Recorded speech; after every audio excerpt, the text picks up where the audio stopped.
and what makes it so special and how it influenced you? Detroit, it's just a wonderful place. Even though I went to all primarily African American schools, interesting thing about my neighborhood, growing up in Rosedale Park, my block was actually very diverse. My core playmates in my neighborhood were not African American.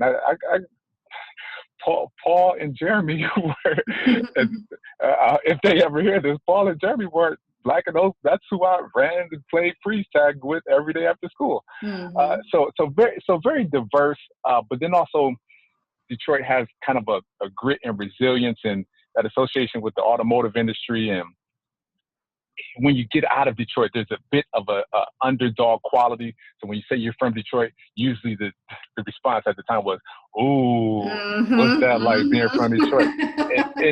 and it's actually wonderful.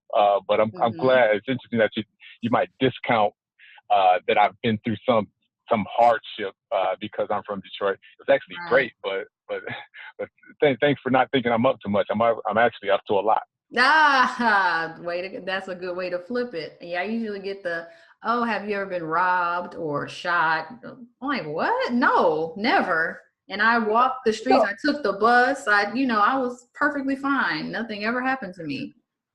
no, So, I never had a violent, school kids are school kids. So, there's some rough housing and some that kind of stuff. But no, I never had like a gun incident in Detroit.